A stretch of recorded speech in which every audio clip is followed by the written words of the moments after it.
শুরুতেই ছাত্র সংসদ নির্বাচন প্রসঙ্গ।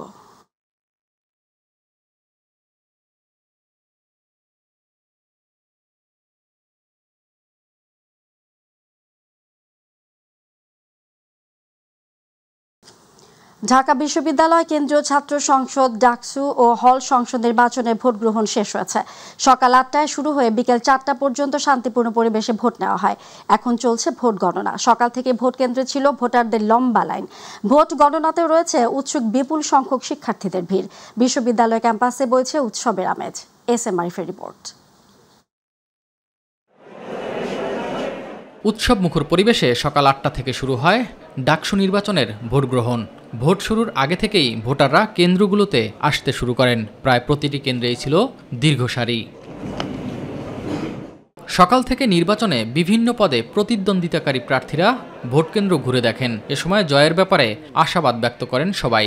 ভোট কেন্দ্রের বাইরে এবং ভিতরের যে পরিবেশ, আমার মনে হয়েছে এখন পর্যন্ত একটা ভোট দেওয়ার পরিবেশ রয়েছে। ঢাকা বিশ্ববিদ্যালয়ের আমি জিতে গেলে ঢাকা বিশ্ববিদ্যালয়ের ছেলেমেয়েরা জিতে যাবে, সেই জায়গা থেকে আমি শতভাগ আশাবাদী। আমরা যে এতদিন ধরে 20 দিন ধরে একটা উৎসব মুখর পরিবেশের মধ্যে ঢাকা বিশ্ববিদ্যালয়কে রাখতে পেরেছি, এই জিনিসটা মানুষকে আজকে ভোট কেন্দ্রে নিয়ে আসতে পেরেছে। তবে কয়েকটি কেন্দ্রে কিছু অনিয়মের অভিযোগ ছিল প্রার্থীদের। বেশ কয়েকটি সংগঠনের পোলিং এজেন্টকে বের করে দেওয়া হয়েছে, ঢুকতে দেওয়া হয় নাই, বরং ছাত্রদলকে অতিরিক্ত পোলিং এজেন্ট এখানে সুযোগ দেওয়া হয়েছে। নানা অসঙ্গতি লক্ষ্য করেছি। উদয়নে গিয়েছি, টিএসসিতে গিয়েছি, ওইখানে লাইনের ভিতরে 100 মিটারের ভিতরে ছাত্রদল বারবার লিফলেট বিতরণ করছে, তাদের ওই যে ব্যালট নাম্বার দিচ্ছে। এগুলো একেবারে স্পষ্ট আচরণবিধি লঙ্ঘন। এখনো পর্যন্ত সজ্ঞানে এই নির্বাচনকে সর্বোচ্চ সহযোগিতা করে যাচ্ছি। কোনো প্রকার বাধা তো দূরের কথা, বিন্দু পরিমাণ হচ্ছে যে আপনার আচরণবিধি লঙ্ঘনের চেষ্টাটুকু আমরা করছি না। ভোটের সার্বিক পরিবেশ নিয়ে সন্তুষ্ট দায়িত্বরত কর্মকর্তারা। তো ব্যাপক উৎসাহ উদ্দীপনা লক্ষ্য করা যাচ্ছে শিক্ষার্থীদের ভিতরে। আমি বহুদিন ঢাকায় আছি, নিজেও অনেকবার ভোট দিয়েছি, ডাকসুতে না, কিন্তু এরকম উৎসাহ উদ্দীপনা আমি আসলে কখনোই দেখিনি। এদিকে ডাকসু ও হল সংসদ নির্বাচন চলাকালে আগে থেকেই ব্যালট পেপারে ক্রস চিহ্ন দেওয়ার পাল্টাপাল্টি অভিযোগ উঠেছে। আমার বান্ধবী আমি গিয়েছি আর ও ঢুকেছে, তো ও এক নাম্বার টেবিলে গেছে, ওখান থেকে যে ব্যালট পেপারটাকে দেওয়া হয়েছে ওটা আগে থেকে ক্রস চিহ্ন দেওয়া ছিল, মানে সভাপতি সহসাধারণ সম্পাদক এগুলো উঠেছে। সাদিক কাইমা ফরহাদ। এর আগে যে ক্রস দেওয়া হয়েছিল ওইখানে ছাত্রদলের যে প্রার্থী ছিল তাদের নামে পাশে ক্রস দিয়ে রাখা হয়েছিল। এরপর টিএসসিতে অভিযোগ এসেছে আমাদের নামে নাকি হচ্ছে ক্রস দিয়ে দেওয়া হয়েছে। এখন আমাদের অবস্থান পরিষ্কার, যে সমস্ত স্টাফরা এই কাজগুলো করছে তাদেরকে এখন অ্যারেস্ট করতে হবে। ডাকসু নির্বাচন ঘিরে ক্যাম্পাস জুড়ে কড়াকড়ি আরোপ করা হয়েছে, যা বলবৎ থাকবে বুধবার সকাল 6টা পর্যন্ত। বাংলাদেশের রাজনীতির আতুরঘর হলো ঢাকা বিশ্ববিদ্যালয়, আর ডাকসুকে বলা হয় দ্বিতীয় পার্লামেন্ট। দীর্ঘ 6 বছর পর এই নির্বাচনকে ঘিরে উৎসবের আমেজ বিরাজ করছে বিশ্ববিদ্যালয়টিতে। ভোটারদের প্রত্যাশা রাজনৈতিক নেতা হয়ে নয়, শিক্ষার্থীদের নেতা হয়ে উঠুক নির্বাচিতরা। এস.এম. আরিফ, মাই টিভি, সিনেট ভবন, ঢাকা বিশ্ববিদ্যালয়। বিকেল 4টায় ডাকসু নির্বাচনের ভোট গ্রহণ শেষ হলেও এরপর কিছু আনুষ্ঠানিকতা শেষে গণনার কার্যক্রম শুরু করেন নির্বাচনী কর্মকর্তারা। এদিকে স্বচ্ছতা নিশ্চিতে ভোট গণনার দৃশ্য কেন্দ্রগুলোর সামনে এলইডি স্ক্রিনে দেখানোর ব্যবস্থা করেছে ঢাকা বিশ্ববিদ্যালয় প্রশাসন। বিকেল 4:45টার দিকে কেন্দ্রগুলোর বাইরে থাকা এলইডি স্ক্রিন একে একে চালু করা হয়। এতে শিক্ষার্থীরা উচ্ছ্বাস প্রকাশ করেন। সবার দৃষ্টি এখন এলইডি স্ক্রিনে।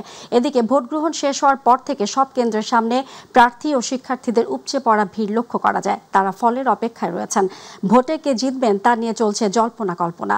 অন্যদিকে নিয়ম অনুযায়ী ভোট গ্রহণ শেষে পোলিং এজেন্ট, নির্বাচনী কর্মকর্তা ছাড়া কাউকে এখন ভেতরে প্রবেশ করতে দেওয়া হচ্ছে না। কেউ বেরও হতে পারবেন না।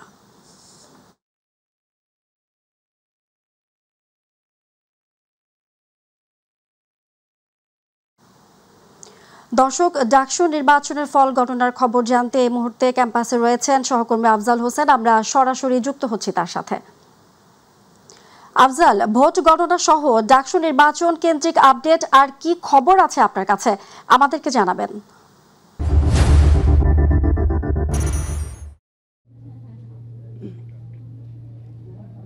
জি ধন্যবাদ আপনাকে। আপনি জানেন যে আজকের ডাকসু নির্বাচনের ভোট গ্রহণ শেষ হয়েছে আজকে বিকাল 4টা নাগাদ। এরপর থেকেই আনুষ্ঠানিকভাবে গণনা শুরু হয়েছে এবং এখন পর্যন্ত গণনা চলছে। আমি আছি এই মুহূর্তে ঢাকা ক্লাব সেন্টারে। এখানে 2টি নারী আবাসিক হলের স্টুডেন্টরা এখানে ভোট দিচ্ছেন, তাদের ভোটাধিকার প্রয়োগ করছেন। এবং এখানে কুয়েত মৈত্রী হল এবং বঙ্গমাতা শেখ ফজিলুন্নেসা মুজিব হলের শিক্ষার্থীরা তাদের ভোটাধিকার প্রয়োগ করেছেন। এখানে সকাল থেকে এখন পর্যন্ত কোনো অপ্রীতিকর ঘটনা ঘটেনি এবং পরিবেশ এখন পর্যন্ত ভালো আছে। এবং আমার পেছনে যে এলইডি স্ক্রিনটা দেখছেন, এখানে স্বচ্ছভাবে মূলত তুলে ধরা হচ্ছে ভেতরে যে গণনা চলছে সেই বিষয়টি এখানে তুলে ধরা হয়েছে। এবং ওইখানে সকল প্রার্থীর তাদের যে এজেন্ট আপনি দেখছেন চেয়ারে বসে আছে, এবং যেখানে ব্যালট পেপার গণনা করা হচ্ছে তার চারপাশ ঘিরে প্রার্থীর এজেন্টরা এখানে বসে আছেন। সুতরাং এখন পর্যন্ত নির্বাচনী পরিবেশ সুন্দর, স্বচ্ছ এবং গণনা যে চলমান রয়েছে এবং সব বিষয়গুলো নিয়েই ছোটোখাটো অভিযোগ ছাড়া এখন পর্যন্ত সার্বিক পরিস্থিতি নিয়ে এখানে যারা প্রার্থীরা এসেছেন তারা তাদের সন্তুষ্টি প্রকাশ করেছেন। এছাড়া অন্যান্য কেন্দ্রের কথা যদি বলি, দু একটা অভিযোগ বিভিন্ন প্রার্থীরা করেছেন, আচরণবিধি লঙ্ঘনের অভিযোগ করেছেন, কিন্তু এখন পর্যন্ত সার্বিক পরিস্থিতির কথা যদি বলি সেক্ষেত্রে বলাই যায় তেমন কোনো ধাওয়া পাল্টা ধাওয়া থেকে শুরু করে কোনো কিছুই হয়নি। আসলে এটা অভিযোগ পাল্টা অভিযোগ পর্যন্তই সীমাবদ্ধ রয়েছে আজকের এই ডাকসুর নির্বাচনের যে পরিবেশ। এবং আমি যেই কেন্দ্রে আছি, ঢাকা ক্লাব কেন্দ্র, এইখানে এখন পর্যন্ত মানে আজকে কর্মকর্তারা যেটা জানিয়েছেন 67.1% ভোট কাস্ট হয়েছে, যেটা তারা বলছেন যেটা বেশ ভালো পরিমাণ ভোট আজকে ছাত্রী তাদের ভোটাধিকার প্রয়োগ করেছেন। ফৌজি, এই ছিল আমার কাছে এই মুহূর্তে সবশেষ। আফজাল, আপনাকে ধন্যবাদ। দর্শক, ডাকসু নির্বাচনের ফল ঘটনার খবর জানাতে এই মুহূর্তে ক্যাম্পাস থেকে আমাদের সঙ্গে সরাসরি যুক্ত ছিলেন সহকর্মী আফজাল হোসেন। ডাকসু নির্বাচনে কোনো কারচুপি হয়নি, নিরপেক্ষ রাখতে সর্বোচ্চ প্রচেষ্টা ছিল বলে জানিয়েছেন ঢাকা বিশ্ববিদ্যালয়ের উপাচার্য অধ্যাপক ডক্টর নিয়াজ আহমেদ খান। ভোট গ্রহণ শেষে বিভিন্ন অভিযোগ তুলে ধরতে ভিসির সঙ্গে কেন্দ্রীয় ছাত্রদলের নেতাকর্মীরা সাক্ষাৎ করতে গেলে তিনি এ মন্তব্য করেন। এ সময় ছাত্রদল নেতাকর্মীরা বিশেষ একটি রাজনৈতিক দলকে বিরুদ্ধে সুবিধা দেওয়ার অভিযোগ এবং বিশ্ববিদ্যালয় প্রশাসনকে জামায়াতি প্রশাসন হিসেবে আখ্যা দেন। এ নিয়ে ছাত্রদল নেতাদের সঙ্গে ভিসির উচ্চবাচ্য ও টেবিল চাপড়ে কথা বলতেও দেখা যায়। পরে ছাত্রদল নেতারা ক্যাম্পাস ও ক্যাম্পাসের বিভিন্ন ফটকে একটি রাজনৈতিক দলের শত শত সশস্ত্র নেতাকর্মী অবস্থান নিয়ে হুমকি ও ভয়ভীতি দেখাচ্ছে বলে অভিযোগ করেন। এ প্রসঙ্গে ভিসি বলেন, গণজমায়েতের খবর বিশ্ববিদ্যালয় প্রশাসনও পেয়েছে। বিশ্ববিদ্যালয়ের 8টি পয়েন্টে পর্যাপ্ত আইন শৃঙ্খলা বাহিনী কাজ করছে বলেও জানান তিনি। এর আগে ডাকসু নির্বাচনের ভোট সুষ্ঠুভাবে হয়েছে বলে জানান ঢাবি ভিসি। থেকে আমরা কনসিস্টেন্টলি কাজ করছি। আমি পুলিশের সাথে গত 4:20-25 মিনিট থেকে এখন পর্যন্ত আমরা ন্যূনতম 3 বার কথা বলেছি, ইনক্লুডিং আমাদের মাননীয় স্বরাষ্ট্র উপদেষ্টা। আমরা আমাদের তরফ থেকে পূর্ণ সচেতন আছি এবং আমি খুব বিনীতভাবে আমার প্রত্যেক অংশীদারের সহযোগিতা চাই। বিশেষ করে ছাত্রদল একটি গুরুত্বপূর্ণ বড় আমাদের ছাত্র সংগঠন, তাদের সহযোগিতা চাই। দর্শক, ডাকসু নির্বাচনের ফল ঘটনার খবর জানতে এই মুহূর্তে ক্যাম্পাসের আরেক প্রান্তে আছেন সহকর্মী শিমুল খান। আমরা সরাসরি যুক্ত হচ্ছি তার সাথেও। শিমুল, ভোট গণনা সহ ডাকসু নির্বাচন কেন্দ্রিক আপডেট আর কি খবর আছে আপনার কাছে, আমাদেরকে জানাবেন।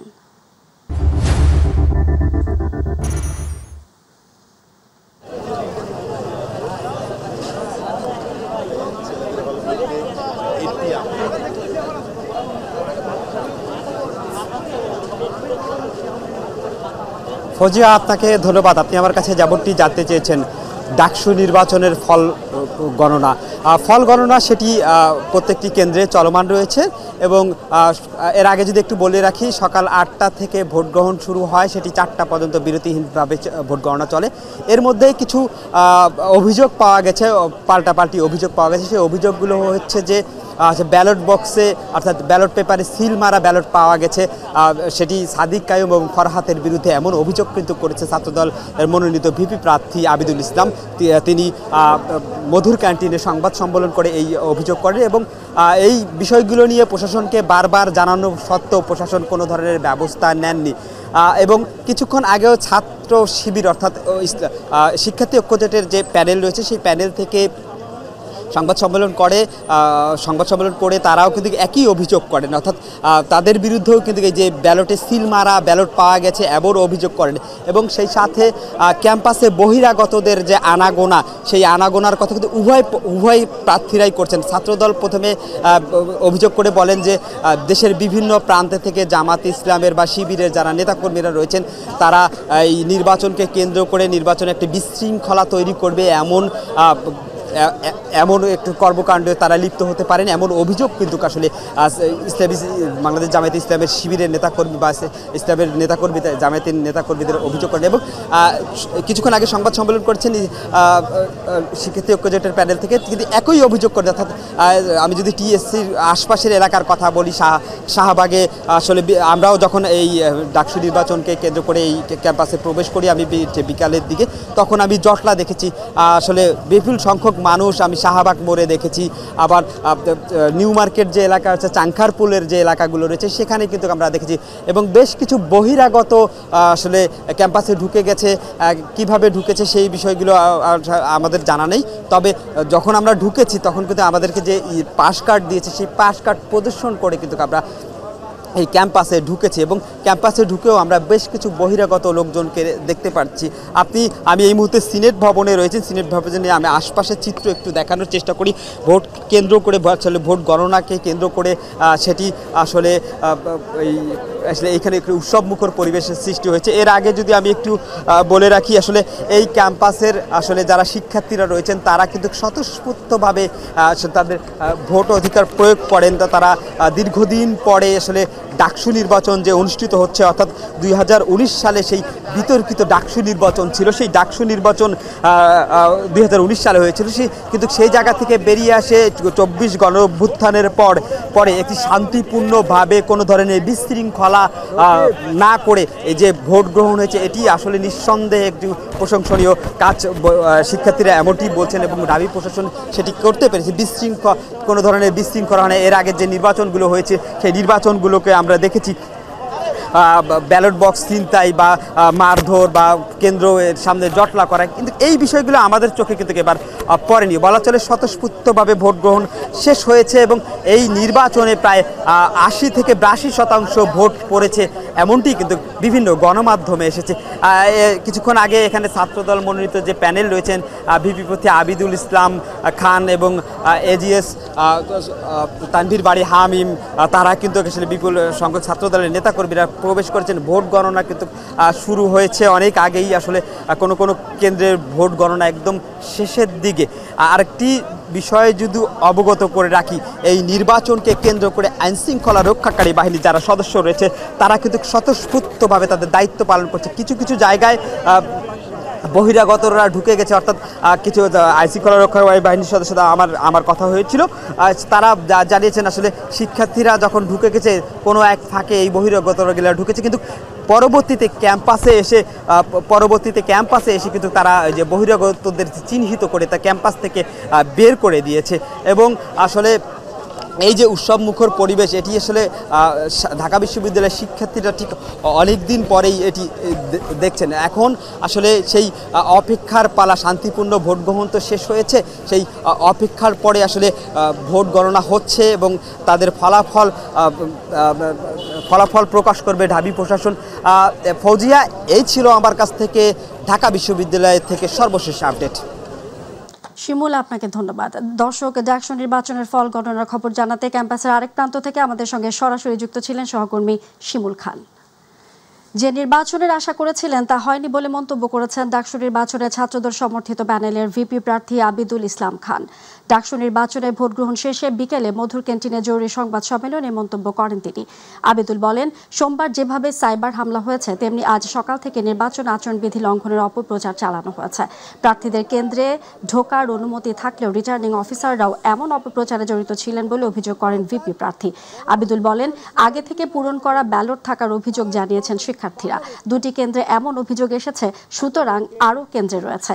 একটি দলের বহিরাগত নেতাকর্মীদের ক্যাম্পাসে ঘোরাঘুরির অভিযোগ করে তিনি বলেন, এ নিয়ে 12টি লিখিত অভিযোগ বিশ্ববিদ্যালয় প্রশাসনে দেওয়া হয়েছে। ডাকসু নির্বাচনে জুলাই গণ অভ্যুত্থানের আকাঙ্ক্ষা পূরণ হয়নি মন্তব্য করে ছাত্রদল সমর্থিত প্যানেলের ভিপি প্রার্থী বলেন, স্পষ্টভাবে জানিয়ে দেওয়া হচ্ছে, যদি ভোট ম্যানিপুলেট করার চেষ্টা হয় তাহলে সাধারণ শিক্ষার্থীরা প্রতিরোধ করবে। আমরা প্রত্যেকটা কেন্দ্রে যখনই গিয়েছি আমাদেরকে বারবার এতিমের মতো দাঁড় করিয়ে রাখা হয়েছে, আমাদের সময় নষ্ট করানো হয়েছে। শেষ পর্যন্ত দেখতে পেলাম রোকেয়া হলের একজন মেয়ে ভোট কেন্দ্র থেকে ভোট দিয়ে বেরিয়ে এসে আমাকে অভিযোগ করছে যে ভাই, যে ব্যালটপত্র আমাদেরকে দেওয়া হয়েছে সেখানে আগে থেকে সাদিককে এবং ফরহাদের নামে ক্রস চিহ্ন দেওয়া রাখা হয়েছে। সেটা শুধুমাত্র রোকেয়া হলে ঘটে নাই, সেই ঘটনায় অমর একুশে হলেও ঘটেছে। কত ব্যালটে আগে থেকে চিহ্ন ভরে ব্যালট বক্স ভরে দেওয়া রাখা হয়েছে সেটা আমাদের এখনো পর্যন্ত আমাদের জানা নাই। যেহেতু ঘটনা দুইটা প্রমাণ পেয়েছি, তার মানে এরকম ঘটনা আরও ঘটেছে, এটা নিঃসন্দেহে এটা আমরা অনুমান করতে পারছি। ঢাকা বিশ্ববিদ্যালয় কেন্দ্রীয় ছাত্র সংসদ ডাকসু হল সংসদ নির্বাচনে ভোট দিয়েছেন ঐক্যবদ্ধ শিক্ষার্থী জোটের ভিপি প্রার্থী আবু সাদিক কায়েম। বলেছেন, এবার নির্বাচন জুলাই আগস্ট শহীদদের মর্যাদা রক্ষার নির্বাচন। এই নির্বাচন সুষ্ঠু হলে অভ্যুত্থান সফল। তিনি বলেন, নির্বাচনে কিছু অভিযোগ থাকা সত্ত্বেও সার্বিক পরিস্থিতি নিয়ে সন্তুষ্ট তারা। ডাকসু নির্বাচনে ভোট গ্রহণ শেষে বিকেলে সাংবাদিকদের তিনি এসব কথা বলেন। ভোট গণনা সহ সামগ্রিক কাজে যত প্রার্থীরা আছে সবাই সহযোগিতা করবে, আমরা যারা ভোটাররা আছে সবাই সহযোগিতা করবে, এবং সব মিলিয়ে আমরা একটা গণতন্ত্রের চমৎকার একটা নমুনা আমরা স্থাপন করতে চাই। তো আমরা সবাইকে অনুরোধ করবো, এই ডাকসু নির্বাচনে সারা দেশের মানুষ তাকিয়ে আছে। আমরা জুলাইয়ে সবাই সহযোদ্ধা ছিলাম, সবাই একসাথে আন্দোলন করেছি। তো এখন এই ডাকসু নির্বাচনে আজকে আমাদের সবাইকে দায়িত্বশীল আচরণ করতে হবে, সারা দেশের মানুষকে যেন আমরা চমৎকার বার্তা দিতে পারি। ঢাকা বিশ্ববিদ্যালয়ের ছাত্র সংসদ নির্বাচনে ডাকসু বিশ্ববিদ্যালয়ের কার্জন হলের সামনে অসুস্থ হয়ে এক সাংবাদিক মারা গেছেন। ইন্না লিল্লাহি ওয়া ইন্না ইলাইহি রাজিউন। মঙ্গলবার অচেতন অবস্থায় তাকে উদ্ধার করে ঢাকা মেডিকেল কলেজ হাসপাতালের জরুরি বিভাগে নিয়ে এলে কর্তব্যরত চিকিৎসক তাকে মৃত ঘোষণা করেন। মৃত সাংবাদিকের নাম তরিকুল ইসলাম। তিনি চ্যানেল এস টেলিভিশনের সিটি রিপোর্টার হিসেবে কর্মরত ছিলেন বলে জানা গেছে। স্বজনরা জানান, তার বাসা টঙ্গীর বনমালা রোডে, আর গ্রামের বাড়ি কুমিল্লার বুড়িচং উপজেলার এদবারপুর গ্রামে। ঢাকা মেডিকেল পুলিশ ক্যাম্পের ইনচার্জ ফারুক মৃত্যুর বিষয়টি নিশ্চিত করে জানান, ঢাবি কার্জন হলের সামনে থেকে সহকর্মীরা ওই সাংবাদিককে হাসপাতালে নিয়ে আসেন। হঠাৎ অসুস্থ হয়ে মারা গেছেন বলে জানিয়েছেন তার সহকর্মীরা। বিএনপির স্থায়ী কমিটির সদস্য গয়েশ্বর চন্দ্র রায় বলেছেন, ডাকসু নির্বাচন নিয়ে কোনো শঙ্কা নেই। ছাত্রদল সমর্থিত প্যানেলের জয়ের ব্যাপারে আশাবাদী বিএনপি। জাতীয়তাবাদী মহিলা দলের প্রতিষ্ঠা বার্ষিকী উপলক্ষে সাবেক প্রেসিডেন্ট জিয়াউর রহমানের সমাধিতে শ্রদ্ধা নিবেদন শেষে এসব কথা বলেন তিনি। এ সময় আগামী জাতীয় নির্বাচনে জয়ী হলে বিএনপি স্বনির্ভর দেশ গড়বে বলেও জানান গয়েশ্বর। এখন পর্যন্ত আমরা কোনো শঙ্কার খবর পাইনি। আমরা বিশ্বাস করি এখানে সবাই শিক্ষিত ছিল, সচেতন ছিল। এই নির্বাচন নিয়ে নির্বাচনে যারা দায়িত্ব আছেন পরিচালনার, তারা নয়ছয় করার সুযোগ পেল বলে আমার মনে হয়। তারপরে এই সচেতন ছাত্র গোষ্ঠী তাদের প্রতিনিধি নির্বাচনে তারা যে ফলাফল দেয় সেটা যেন আশা করি। জাহাঙ্গীরনগর বিশ্ববিদ্যালয় কেন্দ্রীয় ছাত্র সংসদ নির্বাচন ঘিরে উত্তেজনা তুঙ্গে। প্রচারণা শেষ দিনে প্রার্থীরা দৌড়ঝাঁপ করছেন শিক্ষার্থীদের ভোট আকর্ষণে। ভোটার ও প্রার্থীরা চাচ্ছে নির্বাচন সম্পন্ন হোক। নির্বাচন কমিশন বলছে, শিক্ষার্থীদের সার্বিক সহযোগিতা সুষ্ঠুভাবে নির্বাচন সম্পন্ন হবে। প্রতিনিধি আনোয়ার হোসেনের রিপোর্ট, জানাচ্ছেন শামস তাবরিজুচ্ছ্বাস। জাহাঙ্গীরনগর বিশ্ববিদ্যালয়ে ডাকসু নির্বাচন ঘিরে প্রার্থীদের প্রচার প্রচারণায় শেষ দিন ছিল ব্যস্ততা আর নানা প্রতিশ্রুতি। এরই মধ্যে নির্বাচন কমিশনের সিদ্ধান্ত অনুযায়ী প্রার্থীদের বাধ্যতামূলক ডোপ টেস্ট সম্পন্ন হচ্ছে বিশ্ববিদ্যালয়ের মেডিকেল সেন্টারে। সকাল 9:30 থেকে শুরু হয়ে দুপুর পর্যন্ত চলে নমুনা সংগ্রহ। 11 সেপ্টেম্বর অনুষ্ঠিত হতে যাচ্ছে বহুল প্রতীক্ষিত এই নির্বাচন। কেন্দ্রীয় সংসদের 25টি পদে প্রতিদ্বন্দ্বিতা করছে 179 জন প্রার্থী। এর মধ্যে ভাইস প্রেসিডেন্ট পদে 10 জন এবং জেনারেল সেক্রেটারি পদে 9 জন প্রার্থী প্রতিদ্বন্দ্বিতা করছে। সাধারণ ভোটাররা চাইছে যোগ্য নেতৃত্ব উঠে আসুক, যারা শুধু কথা নয় সত্যি শিক্ষার্থীদের স্বার্থে কাজ করবে। এমন কোনো প্রার্থী আসুক যারা আসলে বিশ্ববিদ্যালয়কে যে একটা শিক্ষাঙ্গন হিসেবে ট্রিট করুক, এখানে সংস্কৃতির চর্চা হোক, সাহিত্যের চর্চা হোক। আমার দাবিগুলাকে প্রশাসনের কাছে নেগোসিয়েট ভাবে আদায় করে দিতে পারবে এমন প্রতিনিধি আমি অবশ্যই চাবো। শিক্ষার্থীদের কল্যাণকে সবচেয়ে বেশি গুরুত্ব দিয়ে কাজ করার প্রতিশ্রুতি প্রার্থীদের। আমরা আশা করছি নির্বাচন কমিশন যে নির্বাচনের প্রবাবল যত রিস্ক রয়েছে, রিস্কগুলোকে কোনোটাই তিনি আসলে রাখবেন না এবং সকল সুন্দর একটা পরিবেশ নিশ্চিত করার মাধ্যমে আমাদেরকে একটি ঐতিহাসিক নির্বাচন উপহার দেবে। প্রথম থেকে পরিবেশে অনেক ঘাটতি ছিল, তারপরেও আসার জায়গা যে আসলে নির্বাচনটা হচ্ছে, নিরাপত্তা ব্যবস্থা আরো জোরদার করা উচিত বলে আমি মনে করি। নির্বাচন যাতে সুষ্ঠুভাবে হয়, আমরা যাতে আমাদের অধিকারটা পাই, ক্যাম্পাসের প্রত্যেকটা স্টুডেন্ট যাতে তাদের ভোটটা দিতে পারে। জাকসু নির্বাচন নিয়ে কোনো অপ্রীতিকর ঘটনা ঘটার সম্ভাবনা নেই। শিক্ষার্থীদের সহযোগিতায় সুষ্ঠু নির্বাচন সম্পন্ন করা হবে বলে প্রত্যাশা নির্বাচন কমিশনের। জাহাঙ্গীরনগর বিশ্ববিদ্যালয়ের যে আইন শৃঙ্খলা পরিস্থিতি যথাযথ আছে এখন পর্যন্ত, আমরা আশা করি পরিস্থিতি আরো উন্নতি হবে এবং আমাদের আইন শৃঙ্খলা বাহিনী তারাও সহযোগিতা করবেন। আর সবচেয়ে বড় হচ্ছে আমাদের শিক্ষার্থীরা আমাদের সাথে আছেন। সবার প্রত্যাশা আসন্ন নির্বাচনের মাধ্যমে যোগ্য নেতৃত্ব গড়ে উঠুক, যা হবে শিক্ষার্থীদের অধিকার ও কল্যাণের প্রকৃত রক্ষক। শামস তাবরিজ উচ্ছ্বাস, মাই টিভি নিউজ ডেস্ক। ডাকসু নির্বাচন আগামী নির্বাচনের মডেল হিসেবে কাজ করবে বলে মন্তব্য করেছেন স্বরাষ্ট্র উপদেষ্টা লেফটেন্যান্ট জেনারেল অবসরপ্রাপ্ত মোহাম্মদ জাহাঙ্গীর আলম চৌধুরী। সচিবালয়ে আইন শৃঙ্খলা সংক্রান্ত উপদেষ্টা কমিটির সভা শেষে তিনি একথা বলেন। জাতীয় নির্বাচনের সঙ্গে ডাকসু নির্বাচন মিলানো যাবে না, তবে এটি মডেল হবে বলেও জানান স্বরাষ্ট্র উপদেষ্টা। আগে কোনো একটা ঘটনা ঘটলে এই রিপোর্টটা পেতেই কিন্তু অনেক সময় লাগতো। এখন কিন্তু আপনাদের বা আমাদের টেকনোলজির উন্নতির জন্য সাথে সাথে একটা জিনিসের খবর পাওয়া যায়, এইটা কিন্তু একটা ভালো। আবার এটা হলো কি, আবার ওই যে বললেন যে ওই অনেক সময় কিছু কিছু ক্ষেত্রে কিন্তু সমস্যা ক্রিয়েট করে। বাট এখনও যে পরিস্থিতি আছে, আমার মনে হয় নির্বাচন করতে কোনো ধরনের কোনো অসুবিধা হবে না। আল্লাহ দিলে ওই আমাদের চিফ অ্যাডভাইজার যে বলছে, এটা শান্তিপূর্ণভাবে এবং সুষ্ঠু এবং সবচেয়ে হলো একটা উৎসবমুখরভাবে একটা এই নির্বাচনটা হবে। জুলাই আগস্টে সংঘটিত মানবতা বিরোধী অপরাধের মামলায় সাবেক প্রধানমন্ত্রী শেখ হাসিনা ও সাবেক স্বরাষ্ট্রমন্ত্রী আসাদুজ্জামান খান কামাল সহ ৩ জনের বিরুদ্ধে ১৪তম দিনের সাক্ষ্য গ্রহণ অনুষ্ঠিত হয়েছে। আন্তর্জাতিক অপরাধ ট্রাইব্যুনাল ১-এর চেয়ারম্যান বিচারপতি মোহাম্মদ গোলাম মর্তুজা মজুমদার নেতৃত্বাধীন বিচারিক প্যানেলে এ সাক্ষ্য গ্রহণ শুরু হয়। এদিন সাক্ষ্যে এসআই তরিকুল ইসলাম বলেন, আবু সায়েদের মৃত্যু গুলিতে হয়েছে তা লিখতে না করেন আরএমপির তৎকালীন সহকারী কমিশনার আরিফুজ্জামান। গতকাল ১৩তম দিনে ৩ জন সাক্ষ্য দেন। গত 2 সেপ্টেম্বর ৩৬ নম্বর সাক্ষী হিসেবে সাক্ষ্য দিয়েছেন এ মামলার আসামি থেকে রাজসাক্ষী হওয়া সাবেক আইজিপি চৌধুরী আবদুল্লাহ আল মামুন। তার জেরা শেষ হয় ৪ সেপ্টেম্বর। এ মামলায় এখন পর্যন্ত ৩৯ জন সাক্ষ্য দিয়েছেন।